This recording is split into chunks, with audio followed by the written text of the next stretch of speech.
বাইরে ভাই কি আর বলি, মানুষ আজ্ঞেও বলে বিখ্যাত হয়ে গেছে, পায়খানা করেও বলে বিখ্যাত হয়ে গেছে। এক লোক পায়খানা করছে কোন আমলে, আর নামটা মনে নেই আমার। তো 2 ইঞ্চি মোটা আর কয় ইঞ্চি লম্বা, 8 ইঞ্চি লম্বা সেই পায়খানার সেই এক ফালি সেটা নাকি মিউজিয়ামে সংরক্ষণ করছিল।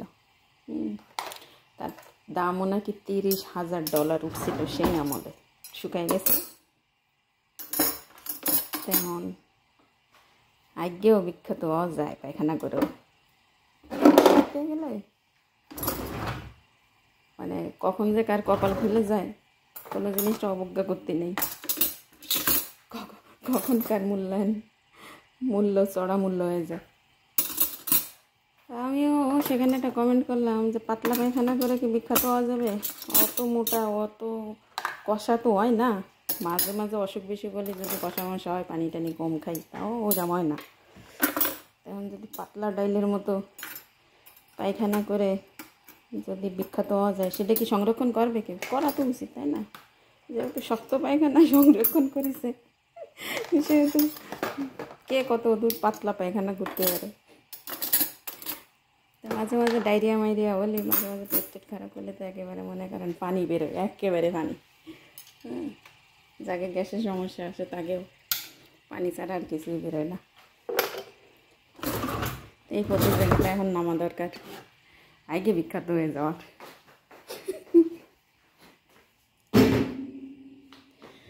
হাতামোতা করে বিখ্যাত।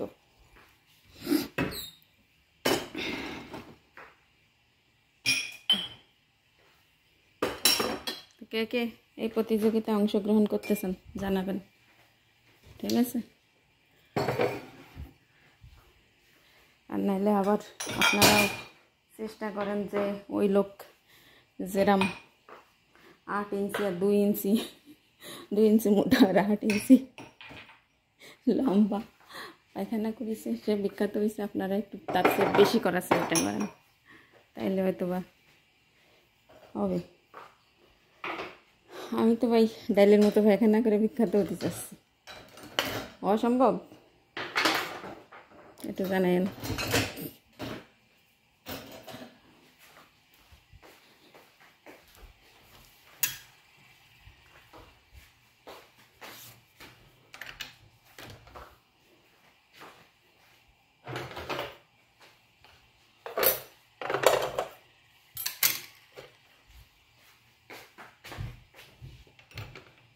এই জন্য বলে কখন যে কোন জিনিসের মূল্যায়ন হয়, সম্মান পায়, সম্মান দেওয়ার মালিক তো আল্লাহ, তাই না?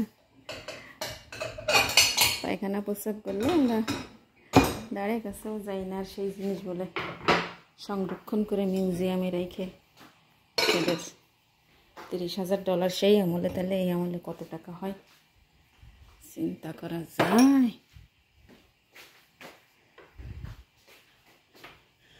শুনেছি গোবরে পদ্ম ফুল ফোটে, এদের মানসির আগারও